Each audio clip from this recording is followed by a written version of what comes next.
नमस्कार दोस्तों। झारखंड खनिजों और जंगलों से भरपूर हमारा झारखंड, लेकिन इसी झारखंड राज्य में बीते कुछ वर्षों में कई ऐसी कहानियां, कई ऐसे घोटाले सामने आए जिन्होंने ये सवाल खड़ा कर दिया कि क्या नीतियां वाकई जनता के लिए बनती हैं या कुछ चुनिंदा लोगों की कमाई के लिए। आज की कहानी भी ऐसी ही एक कहानी है और किसी आम अफसर की कहानी नहीं है, किसी आम इंसान की कहानी नहीं है। यह कहानी है भारतीय प्रशासनिक सेवा के एक ऐसे अधिकारी की जिसने सिस्टम को बहुत नजदीक से देखा, बहुत नजदीक से जाना और उस सिस्टम का एक बहुत अहम हिस्सा भी रहा और फिर वह उसी सिस्टम के अंधेरे हिस्से में उतर गया। यह कहानी है आईएएस अधिकारी विनय कुमार चौबे की। विनय चौबे झारखंड के ही रहने वाले हैं। उनकी स्कूली शिक्षा दीक्षा बोकारो के दिल्ली पब्लिक स्कूल में हुई। इसके बाद उन्होंने बिट्स पिलानी जो राजस्थान में है वहाँ से कंप्यूटर साइंस में इंजीनियरिंग की डिग्री हासिल की।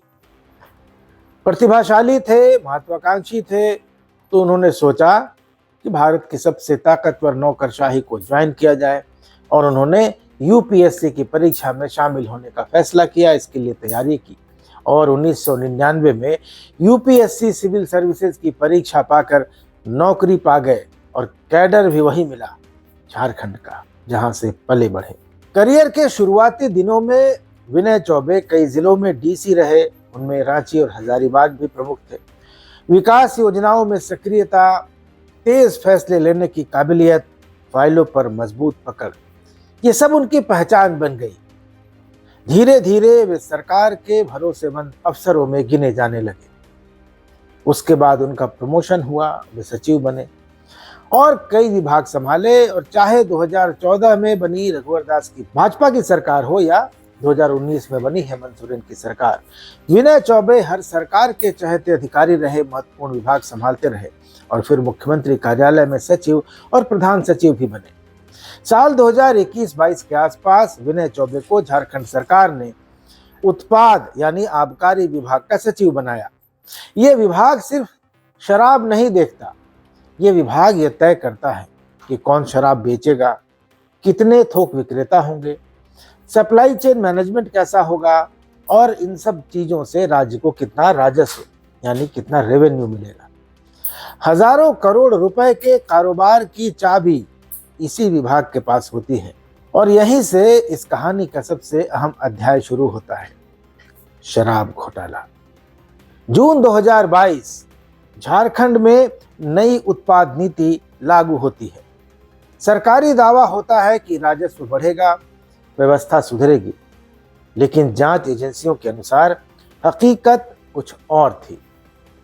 एसीबी यानी भ्रष्टाचार निरोधक ब्यूरो, ईडी यानी प्रवर्तन निदेशालय और बाद में सीबीआई की जांच में खुलासा हुआ कि झारखंड में छत्तीसगढ़ शराब घोटाले का मॉडल लगभग उसी ढांचे पर लागू किया गया। यानी जो छत्तीसगढ़ की आबकारी नीति थी वो झारखंड में लागू की गई। साजिशन छत्तीसगढ़ के शराब सिंडिकेट से जुड़े कई नाम सामने आए।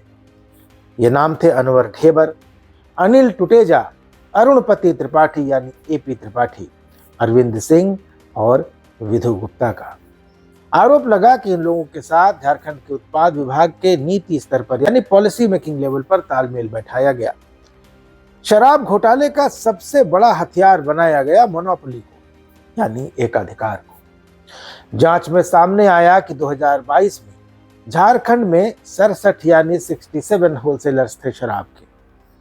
2023 में यह संख्या घटकर 26 कर दी गई, 26, और 2024 में सिर्फ 14 होलसेलर रह गए। तो मतलब साफ था कि कंपटीशन खत्म कर दिया गया और सिंडिकेट को मजबूत किया गया।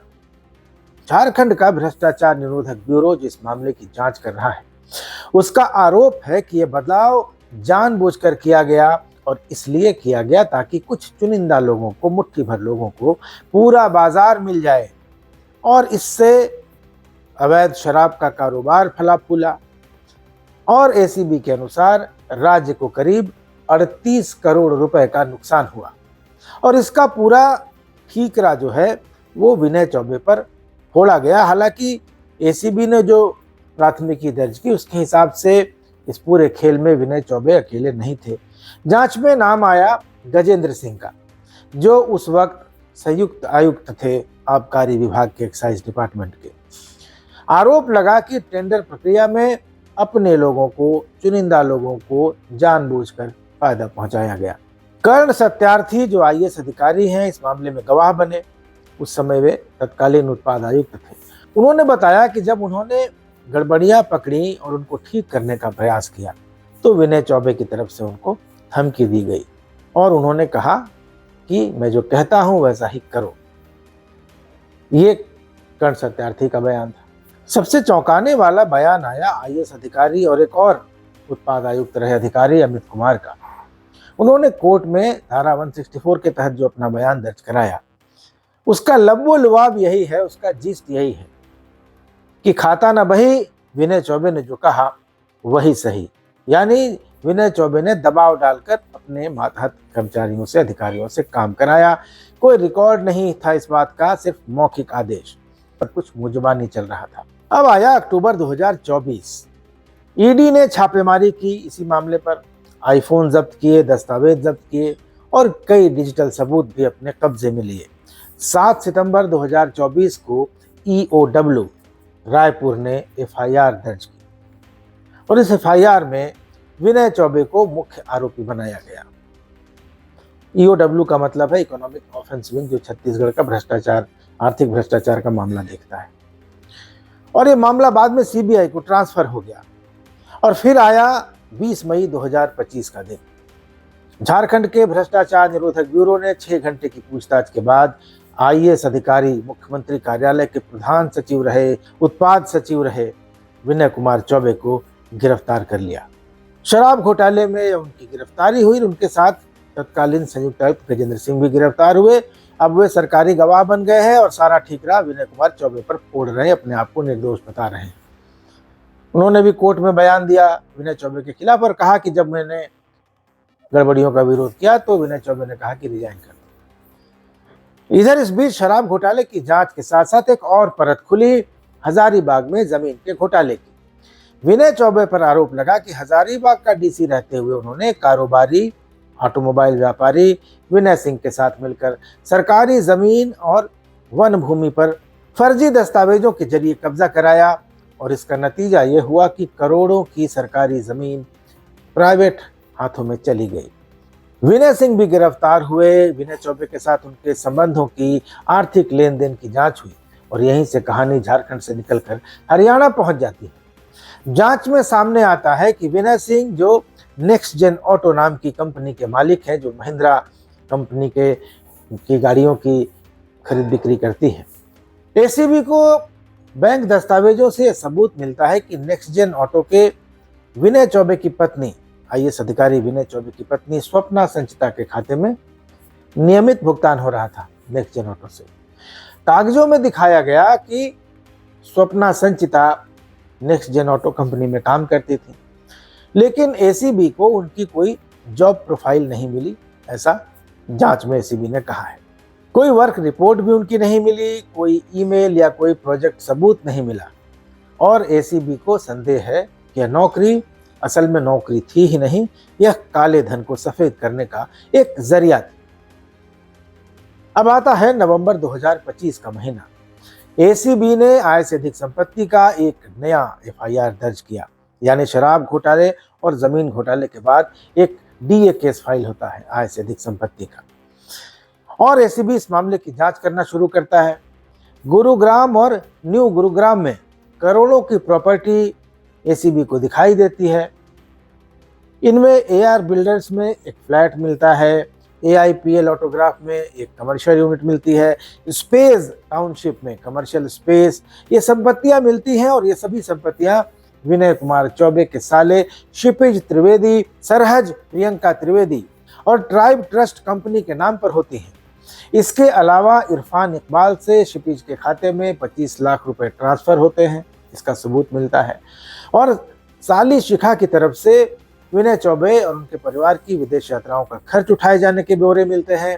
पत्नी के खाते में संदिग्ध लेन देन दिखाई देता है और कुल संपत्ति करोड़ों में आकी जाती है। इसके बाद ईडी मनी लॉन्ड्रिंग के तहत ECIR दर्ज करता है। 20 मई 2025 के बाद विनय चौबे 14 दिन जेल में रहे। अगस्त 2025 में उन्हें डिफॉल्ट बेल मिली, लेकिन रिहाई नहीं हो पाई क्योंकि DA केस में फिर गिरफ्तार कर लिए गए। फिलहाल विनय चौबे रांची के होटवार जेल में बंद हैं और जिस अधिकारी के इशारे पर पूरा सिस्टम हिल जाता था वो आज जेल में बंद है, जेल की सलाखों के पीछे है। अब इस घोटाले में किसकी क्या भूमिका रही, विनय चौबे दोषी है या निर्दोष, इसका फैसला तो अदालतें करेंगी। लेकिन ये थी शराब घोटाले और विनय कुमार चौबे की कहानी। और विनय कुमार चौबे अकेले ऐसे अधिकारी नहीं है जो जेल गए हैं, लेकिन सवाल है कि क्या विनय चौबे आखिरी ऐसे अधिकारी हैं जिनको भ्रष्टाचार के आरोपों का सामना करना पड़ रहा है, क्योंकि पहले तो नहीं है। और आगे क्या कोई अधिकारी जेल नहीं जाएगा, इसके लिए भी कोई इंतजाम किए जाएंगे, क्योंकि जब तक अपने और अपने लोगों को फायदा पहुंचाने की नीयत से सरकारी नीतियां बनती रहेंगी, सरकारी नीतियों में फेरबदल किए जाते रहेंगे, तब तक ये सब समस्याएं दूर नहीं होंगी। भ्रष्टाचार का घुन जिस सिस्टम को लग गया है उसको निकालना इतना आसान भी नहीं है। लेकिन सवाल है कि पहल भी उसी सिस्टम के अंदर से होनी चाहिए। राजनीतिक इच्छा शक्ति और देश की सबसे बड़ी परीक्षा पास करके आए हुए अधिकारी नौकरशाह जो इस पूरे तंत्र को चलाते हैं और जिनके ऊपर जिम्मा है कि झारखंड की 4 करोड़ से ज़्यादा आबादी की वे अच्छी तरह से देख रेख करेंगे, उन पर ये बड़ी जिम्मेदारी है और इसका अच्छे से पालन करना, उसको अच्छे से निभाना भी उनका दायित्व है। अगर वे अच्छे से नहीं निभाएंगे तो ऐसे और घोटाले होते रहेंगे, ऐसे और अधिकारी जेल जाते रहेंगे और जनता अभिशप्त रहेगी।